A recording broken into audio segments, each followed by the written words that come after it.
So I got fired. The craziest thing that's ever happened in my life is getting fired from a job.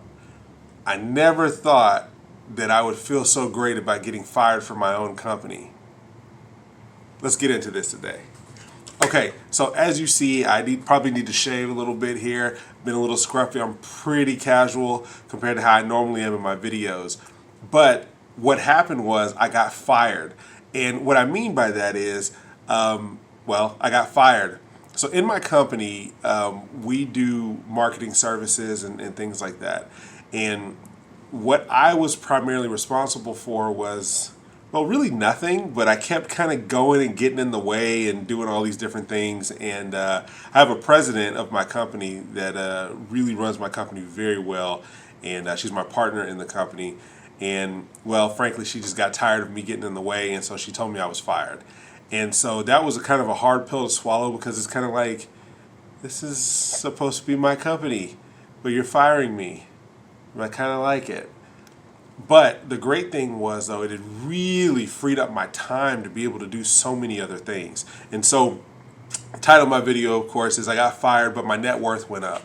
So what I mean by the second part of that, my net worth going up, every time that you have taken moments to build your company, you should be steadily building your net worth.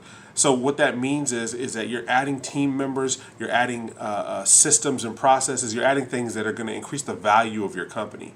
But here's the crazy thing about that, is that when you get a company to a point where it can run without you and it doesn't need you at all, then that's when your net worth takes a huge jump, because now the company is independently more valuable because you're not a part of it. Now, this is the thing. Most small businesses, the company is valuable because the owner is a part of it. And if the owner leaves, well, usually the business crumbles. But in my case, I was able to get fired and the business become more valuable, well, mostly because I have a president that's running the organization. She's done a fantastic job. We have a manager level under her, and then under them there's another sub-management level. It's actually really good, really creative of her, the way she structured everything, but it's allowed me to really free up my time. And this is one of the things that I want for you. I want you to be able to pursue ventures, pursue things that you really love, but first you got to put your time into your own company so you can get fired too. The benefit of being fired from your own company allows you to do one of two things. One, you can rest. So normally I sleep about 4 hours a night, 3.5, 4 hours a night. Y'all, I have been getting 7 hours of sleep. This is completely unheard of. So basically the last 3 weeks I've been fired for 3 weeks, and I've been sleeping 7 hours a night. It's kind of getting weird. I wake up after a couple of hours and I'm thinking I gotta get back to work, and I'm like, oh wait, I have nothing to do. But it's actually allowed me to start looking into investing into some other companies, and I'm really excited about that because number one, it's going to increase my portfolio, but number two, it's going to also increase the opportunities I have to generate cash flow. So I'm saying all this to say that if you're building a business and you're working hard at it, you're doing all the right things, but let's take a little bit more time to worry about the infrastructure of your company so you can get out of it. You need to work on finding and hiring competent people. You need to work on finding people that are willing and able to give you their time, effort, their energy, and are willing to just have your back, really. Because the great thing about this is that with me being out of the way, now the company can really grow in ways I could never make it grow. Because now I'm relying, and my president is relying on the strength and the abilities of the people that work there versus on me to give direction and give focus all the time. I don't have to do that anymore.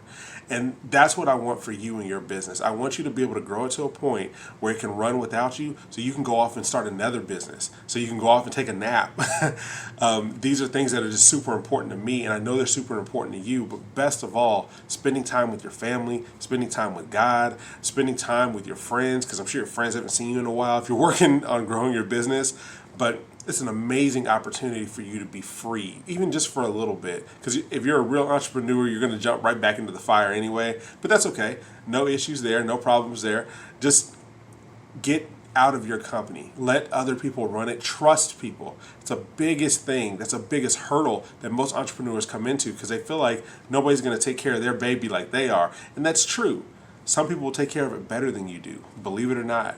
I have a really great team in this organization, and they frankly they treat the company better than I do, and I never thought I'd be saying those words, but it's true. On top of that, now I'm able to go do the same thing in other companies, which allows me to share the gospel with more people, which allows me to share entrepreneurship with more people, and it also allows me to generate a greater level of cash flow. My family is very grateful too, because we've been spending a lot more time at the park with my kids and wrestling at the house and just doing all kinds of fun stuff. So just take my advice in this way and work on developing your company to get yourself out of it. If you want me to make some more videos talking about how to do that and how to structure that, I'm happy to do that. I like to kind of just keep it motivational, but I want to get into the nuts and bolts with people that really are interested in hearing that. So I don't want to bore you with stuff you may not want to know. So if you want more information about how to actually structure your company like that, send me an email at my new email now is bailey@jordancollective.com. Or if you don't want to send me an email, just leave a message here in the comments or on our social media pages, and I'll get back to you there.